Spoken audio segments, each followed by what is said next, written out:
Join the Camino. What up, world? Today is day 40. It's also April 7th and a beautiful morning. Yesterday we rested our knee, but today, let's see how it goes. As always, we're running to raise awareness for strategies to prevent type 3 diabetes, currently more commonly referred to as Alzheimer's disease. To get us going today, we have Ed Sheeran and Bring Me the Horizon, Bad Habits. Today, in addition to our run, I want to talk about the connection between type 2 diabetes and type 3 diabetes. With type 2 diabetes, that's when your body develops what we call an insulin resistance. Essentially, insulin acts like a key that tells the cell, hey, open up some transporters. And this is extremely vital for getting glucose across the cell membrane inside of a cell so that way it can be utilized as energy. People with type 2 diabetes, their cells don't respond as rapidly or as effectively to insulin signaling. This could be for a variety of reasons, but one of the main causes is an insensitivity to the actual signal. Usually because our basal insulin levels that were here are now sitting here.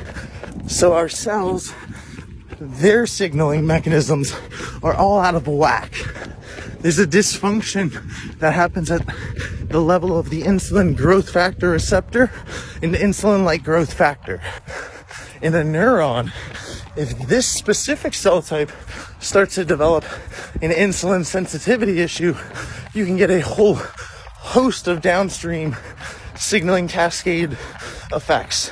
Meaning, if the cell can't get glucose, it's going to go into a hypoxia state, because when it doesn't have glucose, the cell responds the same way as if it doesn't have oxygen. It goes into a micro fight or flight state, and depending on if we can get our insulin levels back down, our cell can die, which is not good for a cell that does not replace itself like a neuron.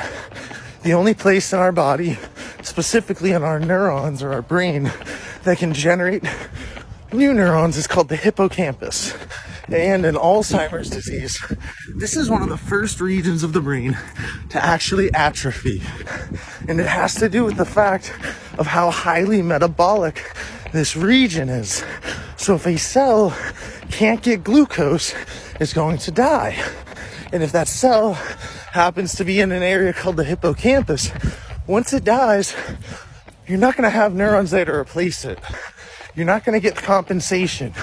Maybe at first you'll get some neurons to replace some neurons because they can be sort of redundant. Nature's incredible. But once the neuron goes, it goes, which is why it's so critical for us to understand the connection between type 2 diabetes and Alzheimer's disease. If we can get our insulin levels lower, we can effectively treat type 3 diabetes before the symptoms even show up. Think about how revolutionary it would be to prevent cognitive decline before the symptoms of cognitive decline are even present.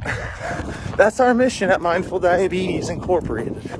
We believe in a well-rounded, holistic approach to preventing Alzheimer's disease. And to us, the three most important pillars to lower our chances of developing type 3 diabetes are move more, so exercise, 15 minutes twice a day. Watch what you eat.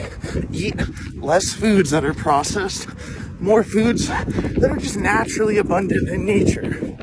And 3, fasting. Fasting can do this incredible thing where it takes our insulin levels in our blood from being high and can lower them.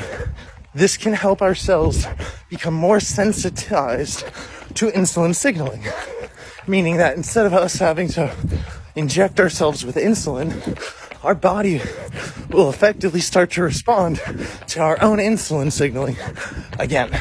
please share this with a friend, a family member, someone who you think could benefit from learning about the connection between type 2 diabetes and type 3 diabetes. Go forth on this fine Sunday and win it.